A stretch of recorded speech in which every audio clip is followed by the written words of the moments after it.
আজকের গল্পটা শুরু করা যাক তাহলে। আপনি কি খুব রাগী? তাহলে এই গল্পটা আপনার জন্য। এক গ্রামে একটি ছেলে ছিল যে কিনা ভীষণ রাগী।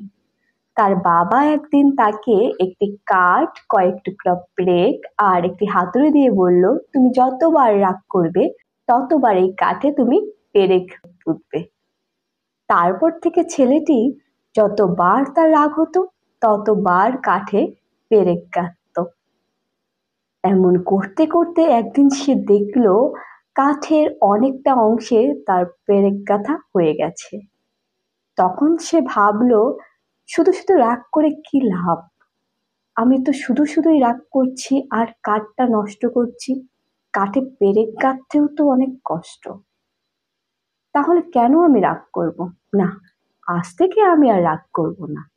তখন সে তার বাবাকে তার সিদ্ধান্ত জানালো যে সে আর কখনো রাগ করবে না, সে তার রাগকে নিজের ভিতরে নিয়ন্ত্রণে রাখবে। তখন তার বাবা বলল, এখন তুমি ওই কাঠে যতগুলা পেরেক গাঁথলে ততগুলা পেরেক তুলে ফেলো। কাঠ থেকে সবগুলো পেরেক তুলে ফেলো। ছেলেটি বাবার কথা মতো কাঠ থেকে সবগুলো পেরেক তুলে ফেললো। তারপর সে কাঠটা তার বাবাকে নিয়ে দেখালো। তখন তার বাবা তাকে বলল, কাঠ থেকে পেরেকগুলো তোলার পরেও কাঠের ভিতরে কি ক্ষত অংশগুলা, যে গর্তগুলা হয়েছে, তুমি কি সেগুলা মুছতে পেরেছো? তখন ছেলেটি অবাক হয়ে বলল, না তো, তা কি করে করব? তখন তার বাবা বলল, ঠিক তেমনই, তুমি যতবার রাগ করতে এবং রাগের সময় তুমি যে কথাগুলো বলতে, তোমার কথাগুলোতে তোমার পরিবারের লোক, তোমার আশেপাশের লোক কতটা কষ্ট পেত সেটা তুমি জানতেও না। তোমার কথাতে তারা যে কষ্টটা পেত সেই কষ্টগুলো কি তুমি কখনো মুছে দিতে পারবে? কখনোই পারবে না।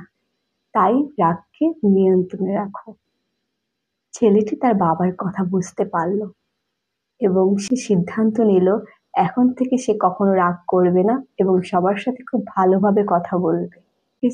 আমরা এই গল্প থেকে বুঝতে পারলাম আমাদের রাগের সময় হিতাহিত জ্ঞান থাকে না। আমরা যা মুখে আসে তাই বলি, কিন্তু মুখের কথা আর বন্দুকের গুলি একবার বের হলে সেটা আর ফিরে আসে না। তাই কথা বলতে গেলে আমাদের অবশ্যই ভেবে চিন্তে কথা বলতে হবে, কারণ আমাদের অপর দিকের লোকটা আমাদের কথাতে কতটা কষ্ট পেতে পারে তা আমরা জানি না। তো আমাদের মুখের ভাষা বা মুখের কথা দিয়ে কখনোই কাউকে কষ্ট দেওয়া যাবে না। একটা কথা আছে না, যে আমাদের জিহ্বাতে একই সাথে থাকে বিষ, একই সাথে থাকে মধু। এখন আমি আমার কথার মাধ্যমে বিষ নিঃসৃত করব নাকি মধু নিঃসৃত করব? ধন্যবাদ।